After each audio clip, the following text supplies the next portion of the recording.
Welcome to Surya's TV. Good evening news. ఢిల్లీలో CM Chandrababu life and legacy of PV అంశంపై ప్రసంగించారు. I requested him, China is moving very fast, why can't you move? Then he asked us to constitute a committee, 2 members, myself and Honorable Finance Minister, both of us gave a report. That is how deregulation has come. Today, every ordinary man, wherever he is having a cell phone. Now, jokingly, I am telling today, with all meetings also, people heckled me at that time. Cell phone can give food. They vulgarly, sometimes political attack also. Even Shekhar Gupta is there from the beginning. He was witnessing me.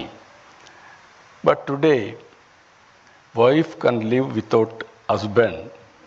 Husband can live without wife. But both of them are unable to live without phone, cell phone. బీసీల గురించి మాట్లాడే హక్కు వైసీపీకి లేదని MLC Anuradha fire అయ్యారు.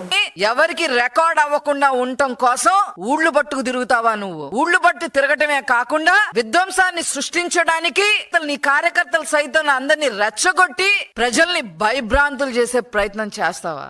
ఆ వీడియోలన్నీ ఈ రోజు ప్రజలకి తెలిసేలాగా ఆ వీడియోని కూడా ఈ రోజు నేను డిస్ప్లే చేయబోతున్నా. బీసీల గురించి మాట్లాడే హక్కు అసలు వైసీపీ పార్టీకి ఉందా?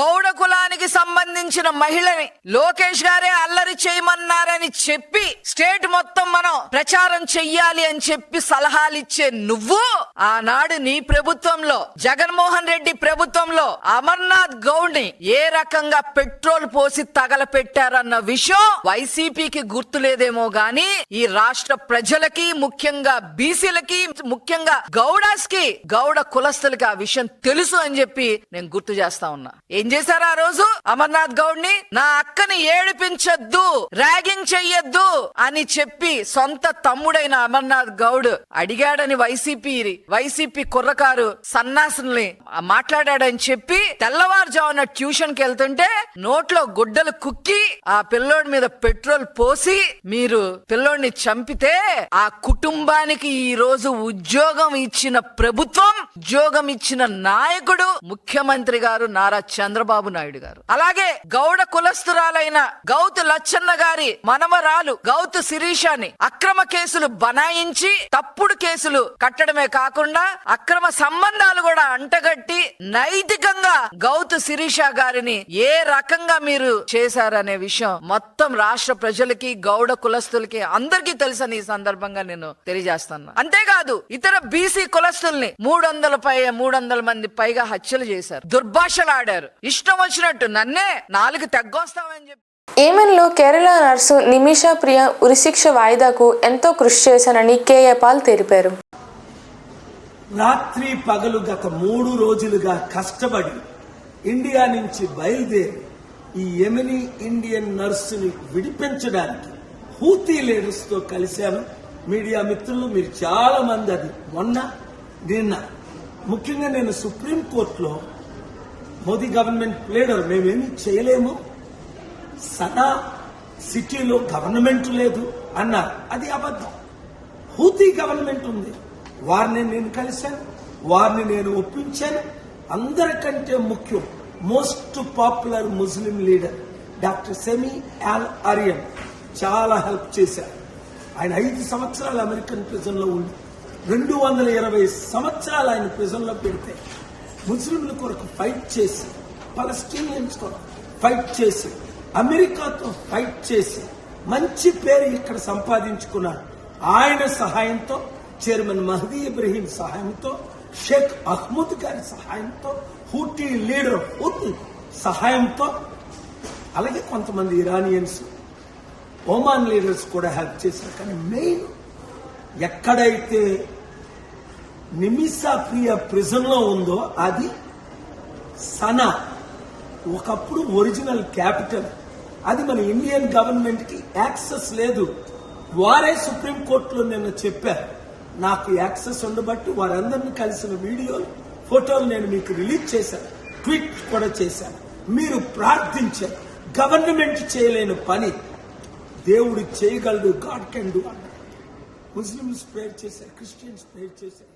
బెంజ్ సర్కిల్ సమీపంలో మున్సిపల్ ఎంప్లాయీస్ కాలనీ అద్దెకు నివసిస్తున్న తనపై 60 మందికి పైగా దాడి చేశారని విలేకరులు సమావేశంలో కోట సామ్రాజ్యం వాపోయారు. విజయవాడ బెంజ్ సర్కిల్ దగ్గర మున్సిపల్ ఎంప్లాయీస్ కాలనీ దగ్గర 40-9-3 అనే హౌస్లో 4 సంవత్సరాల క్రితం ఇంటికి రెంట్కి వచ్చాను. ఇంటి ఓనర్ గారు కృష్ణారావు గారి భార్య అనమాట, పెద్ద ఆవిడ నాకు హౌస్ ఇచ్చారు. పెద్ద ఆయన చనిపోయారు.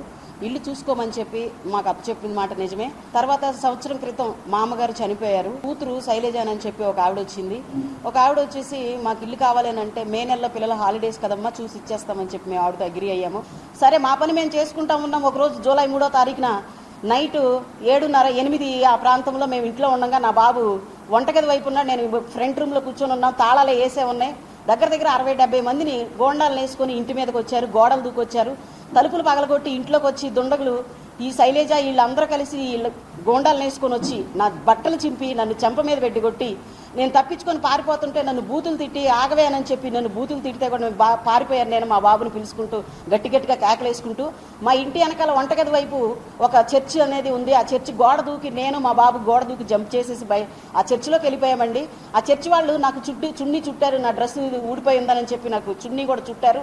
చుట్టిన తర్వాత నా బాబుకి కూడా జరికినేసారు. మేము అక్కడి నుంచి కూడా మళ్ళీ వచ్చి మమ్మల్ని చంపేస్తారేమని చెప్పి భయపడిపోయాం. ఎందుకంటే వాళ్ళు పొలుగులు, కత్తులు, కటార్లు, పెద్ద కర్రలు పట్టుకుని మా మీదకి ఎగబడ్డారు. మా సామాన్లు ఇంట్లో ఉన్న 3 బెడ్రూమ్ ఫర్నిచర్ మాది మొత్తం అందులోకి వెహికల్లోకి ఎక్కించేసుకున్నారు. పెద్ద ట్రక్లోకి ఎక్కించేసుకుని బీరువాళ్ళను కూడా పొలుగులతో పొడిచి అందులో పాస్పోర్ట్లు, మా ల్యాండ్ డాక్యుమెంట్లు, మా బంగారము, మా పాస్పోర్ట్లు, నాకు నా పిల్లలకి మాకున్న ఎడ్యుకేషనల్ సర్టిఫికేట్స్, ఇంకా residential certificates, bank documents, check books, నేను ఏవియేషన్లో జాబ్ చేసినప్పుడు నాకు ట్రైనింగ్స్ ఇచ్చిన లైసెన్సులు కానీ ప్రతిదీ కూడా, నా మదర్ రైల్వే పెన్షనరు, ఆవిడికి సంబంధించినవి కూడా మొత్తం పెన్షను, హాస్పిటల్ కార్డ్స్ అన్నీ కూడాను ప్రతిదీ మొత్తం ఫైల్ తీసుకొని వెళ్ళిపోయారండి. దయచేసి నాకు సాయం చేయండి. మీడియా మిత్రులు కానీ, పోలీసులు కానీ, ఎవరైనా కానీ ఈ సమాజంలో నాకు ఇంత అన్యాయం జరిగింది, నేను ఎవరికి చెప్పుకోలేక ఈ రోజు ఈ మీడియా ముందుకు రావాల్సి వచ్చింది. ఇంద్రకీలాద్రిపై కనకదుర్గమ్మకు ఖమ్మం నుంచి వచ్చిన శ్రీ లక్ష్మీ బాలాజీ సేవా సమితి సభ్యులు సారె సమర్పించారు. శ్రీ లక్ష్మీ బాలాజీ సేవా సమితి తరపున గత 2 సంవత్సరాలు కోసము ఈ సంవత్సరంతో 3వసారి అమ్మవారికి సారె సమర్పిస్తున్నాము. ఈ సారె సమర్పించడం అనేది మనం ఆనవాయితీగా వచ్చే ఆడపిల్లకు సారె పంపించడం ఎలా ఉంటుందో మన ఇంటి ఆడబిడ్డకి చీర, సారె, వాయనంతో పాటు పూలు, పండ్లు ఇలాంటివన్నీ ముత్తైదువులకు ఎలాంటివైతే అందిస్తుంటామో అలాంటివన్నీ అమ్మవారికి సారెగా మన ఆడపిల్లగా భావించి అమ్మవారిని కూడా మన ఇంటి ఆడబిడ్డగా సారె సమర్పించడం జరుగుతుంది. ఈ సంవత్సరంతో 3వ సంవత్సరంతో జరుపుతున్నాం కాబట్టి ఈ సంవత్సరం మేము 150 మందితో వచ్చాము ఇక్కడికి. అమ్మవారికి ఇవన్నీ పూలు, పండ్లు, సారె, చీరె అన్నీ నైవేద్యాలు అన్నీ ఒక 40 రకాల వరకుగా మేము తీసుకొని వచ్చాము. ఖమ్మం నుండి మేము 150 మందితో వచ్చాము.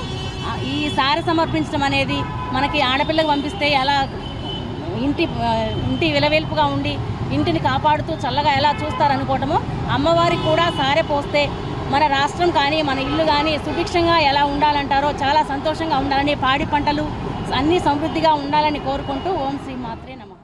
ఈ వార్తలు ఇంతటితో సమాప్తం.